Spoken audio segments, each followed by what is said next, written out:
আজকে আপনাদের সাথে পরিচয় করিয়ে দেব গাজীর গান সম্পর্কে এবং অজানা কিছু তথ্য। তো গ্রামে অসংখ্য মানুষ থাকে, তারা কিন্তু অনেক সময় মান্যত করে যে মনের কোনো বাসনা পূর্ণ হইলে গাজীর গান দেবো। তো এইভাবেই কিন্তু আমাদের গ্রাম অঞ্চলে এগুলো হয়ে থাকে। আমি জানি না আপনাদের আশপাশে এগুলো হয় কি হয় না। তো আমাদের এখানে এইগুলা কিন্তু শীতকাল আসলে মাঝে মধ্যে এমন গানের আসন আমরা দেখতে পাই। তো এটা নাকি মান্যত।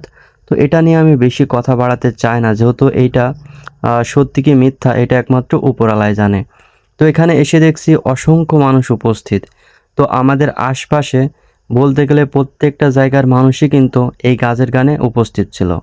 তো সচরাচর কোনো অনুষ্ঠান হলে যে পরিমাণ মানুষ হয়ে থাকে তার থেকেও অনেক গুণ বেশি কিন্তু আজকের এই অনুষ্ঠানে মানুষ উপস্থিত হয়েছে।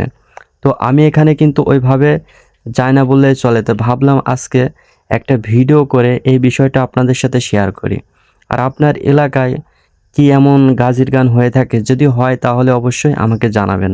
বা এটা কেন হয় বা কী জন্য হয় সেটা আমি ক্লিয়ারলি জানি না। যদি কেউ জানেন তো সেক্ষেত্রে আমাকে একটু বলবেন যে এই বিষয়টার জন্য মূলত এটা দেয়া হয়। আর এটা কিন্তু মাঝে মধ্যে আমি এলাকাতে দেখি। এর আগে কখনো ওইভাবে ভিডিও করে আপনাদের দেখাইনি। তো ভাবলাম ১ম আপনাদের একটু দেখাই এই বিষয়টা। যে আমাদের এখানে বিশেষ করে শীতকালেই কিন্তু এই গাজির গানের যে প্রথা এটা কিন্তু চালু আছে। তো এই অনুষ্ঠান দেওয়ার জন্য এখানে কিন্তু প্রচুর পরিমাণে ব্যয়বহুল একটা বিষয় আছে। তো যারা এখানে উপস্থিত আছে এবং এগুলা পরিচালনা করছে তাদের কিন্তু এখানে অনেকখানি খরচের একটা বিষয় আছে। তো বলতে গেলে গাজীর গান দেওয়ার জন্য মিনিমাম ৪০ থেকে ৫০,০০০ টাকা এখানে কিন্তু খরচ হয়। তো সব মিলে কিন্তু এখানে প্রচুর পরিমাণে মানুষ উপস্থিত হয়ে থাকে। আশপাশে প্রত্যেকটা গ্রামের মানুষই এই গাজীর গানে অংশগ্রহণ করে। তো ইতিমধ্যে কিন্তু অসংখ্য ছেলে থাকে যারা মেয়ে সাজার পরে এখানে গান বাজনা করে এবং নাচ গান হয়ে থাকে। এছাড়াও কৌতুক আকারে অনেক কমেডিয়ান আর কি হয়ে থাকে। তো সব মিলে কিন্তু এটা দেখতে অনেক ভালো লাগে। অসংখ্য কিন্তু মেয়ে ছেলেপেলেও ওই পাশে আছে। তো আমি যেহেতু ছেলে, তো যার কারণে কি আমি এই পাশে আছি এবং এই পাশের পরিবেশটা আপনাদের একটু সুন্দর করে দেখানোর চেষ্টা করছি।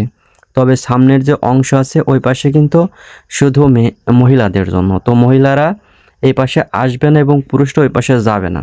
মানে যদি যায় একটা বিশৃঙ্খলার সৃষ্টি হইতে পারে। তো যার কারণে দুই সাইডে কিন্তু একটা বর্ডার মতন করে দিছে। তো এত পরিমাণ মানুষ হবে এটা কিন্তু আমি ফার্স্ট অফ অল ভাবতে পারি নাই।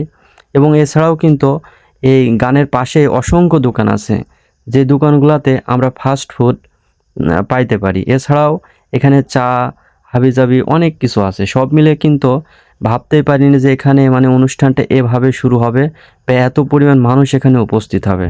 তো গাজীর গান শোনার জন্য বলতে গেলে অনেক দূর দূরান্ত থেকে কিন্তু মানুষ আসছে, যেটা আমি মানে ভাবতেও পারি না যে এত দূর থেকে আসলে মানুষ আসবে। তো আমরা কিন্তু বাড়ির পাশে থাকলেও এই গানটা কিন্তু আমরা অতটা কন্টিনিউ করি নাই। তো আমি জাস্ট গেছি মনে হয় ১৫ থেকে ২০ মিনিট এখানে ছিলাম জাস্ট ভিডিও করার জন্য। তাছাড়া কোনো কিছুই নাই। তো গিয়ে এখানে কিছু ফাস্ট ফুড খাইছি এবং আপনাদের দেখানোর জন্য এই ভিডিওটা মূলত হচ্ছে আমি ক্যামেরায় বন্দি করছি। তো আসলে এই ভিডিওটা আপনাদের কাছে কেমন লাগছে সেটা কিন্তু অবশ্যই কমেন্টে একটু জানাবেন। আর এর আগে কিন্তু আমি এমন ভিডিও কখনোই দিই নাই। তো ফার্স্ট অফ অল এমন একটা ভিডিও আপনাদেরকে দিচ্ছি। তো জানি না আপনারা এটা আসলে কেমন মাইন্ডে নেবেন। আর এই জাতীয় কোনো অনুষ্ঠানকে আপনার এলাকায় হয় বা হয়ে থাকে সেটা অবশ্যই আমাকে একটু কমেন্ট করে জানাবেন। আর আপনাদের কাছে বিনত অনুরোধ, আপনারা আমাকে যেভাবে সাপোর্ট করছেন এভাবেই সাপোর্ট করবেন, যেন আরও নতুন নতুন ভিডিও আপনাদের সামনে আমি উপস্থাপন করতে পারি। তো আমার ইচ্ছা অনেক বড় কিছু। এর আগেও যে ভিডিওগুলো আমি করছিলাম সেই ভিডিওগুলো কিন্তু ইতিমধ্যে আমি পেজ থেকে ডিলিট করে দিয়েছি। তো ওই ভিডিওটা করতেও কিন্তু আমার অনেক বেশি কষ্ট হয়েছে। তো তারপরেও সমস্যা নাই, কষ্টের ফল সবসময় মিঠা হয়।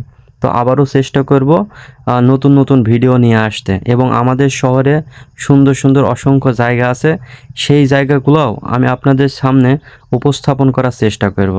তো আমার ভিডিওটা অনেক লং হয়ে যাচ্ছে। তো সবাই ভালো থাকবেন, সুস্থ থাকবেন। আবারও দেখা হবে নতুন কোনো একটা ভিডিওতে। আসসালামু আলাইকুম। আর আমার ভিডিওটা অবশ্যই শেয়ার করবেন, কমেন্ট করবেন। এছাড়াও আপনারা সর্বোচ্চটুকু দিয়ে সাপোর্ট করবেন।